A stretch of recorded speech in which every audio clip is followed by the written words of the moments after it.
In 2005, when the RTI Act came out, it was a landmark in Indian legislation.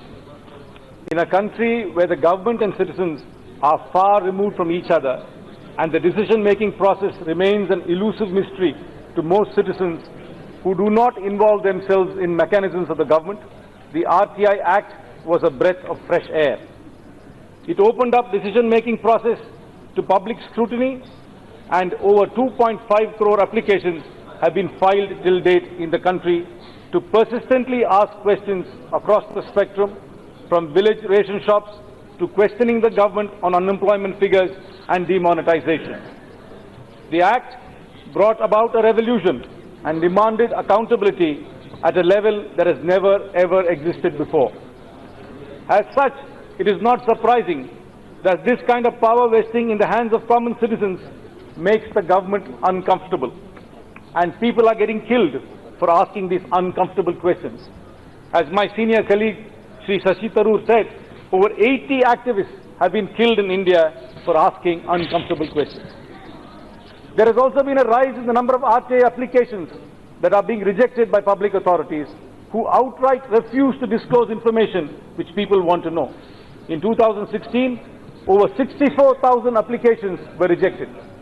The government's non-committal attitude to public accountability is also reflected in its move to slash the budgetary allocations to the Central Information Commission by 38% in this year's union budget.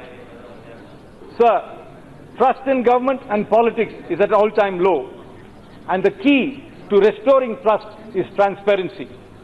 People need to be able to see what their elected representatives are doing, how and why decisions are taken. The RTI Act kicked off a movement from a purely representative democracy to a participative one. Democracy is not about just voting for your favorite party or preferred MP candidate to elect the Prime Minister of your choice. It is about participating actively in the decision-making process. It is incumbent upon each government to strengthen the foundations of accountability laid down by the RTI Act and improve upon them.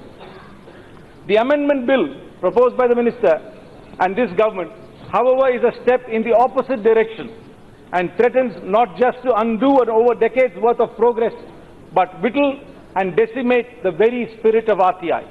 It is regressive.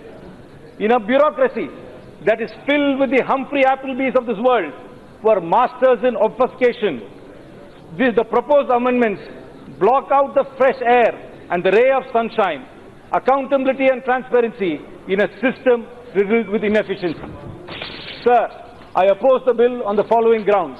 My senior colleague, Dr. Tharoor, my erudite colleague, Ms. Raja and Saugata Dada have all enunciated the same points, but I still like to reiterate them. Point number one, it undermines the independence and autonomy of the Information Commissioners.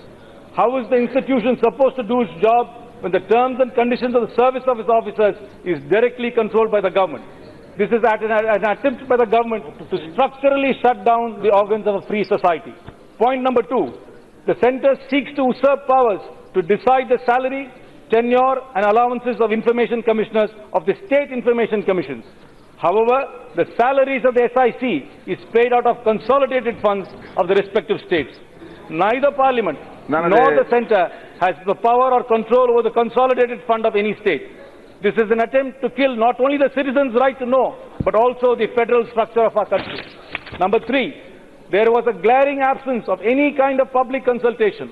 In the past, when the text of the RTI bill was drafted in 2004 and the RTI rules were drafted in 2005 and replaced in 2012, and more recently, when they sought to be amended in April 2017, the draft proposals were placed in the public domain for consultation. However, this time around, not only were there no consultations with involved stakeholders, civil society organizations and the like, but also the House woke up to the news of the bill for the first time on the very day it was introduced. How can a bill that proposes to significantly alter fundamental rights of citizens be introduced without consultation with the stakeholders themselves? Now, point number four. This is a direct violation of the pre-legislative consultation policy of 2014, which mandates that a draft bill be placed in the public domain for 30 days. Point number five. The bill has been, the bill has been the trend this session, bypassed any examination by the standing committee. This demonstrates the desperation to pass the amendments even without proper parliamentary scrutiny.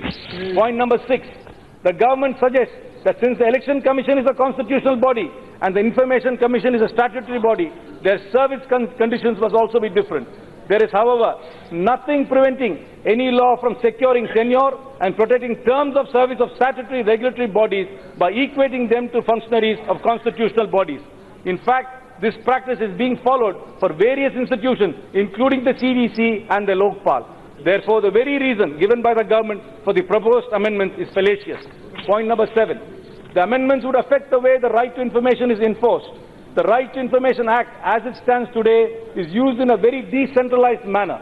The government has found a centralized way of incapacitating the law. When the commissions and their independence are compromised, where does the citizen go for the enforcement of his right to information? Sir, the ruling party, the BJP, has 303 MPs in this House. 303 has many connotations. IPC 303, many lawyers know here, would refer to the death sentence. I do hope the government will not use their 303 to give a death sentence to the spirit of RTI. There is a commissioner of police in this House.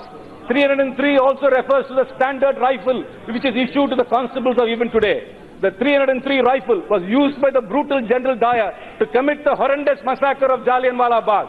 I hope the government does not use this 303 to massacre the spirit of the RTI. Please, Mr. Minister, withdraw this bill. Thank you, Karthi Chidhambaram.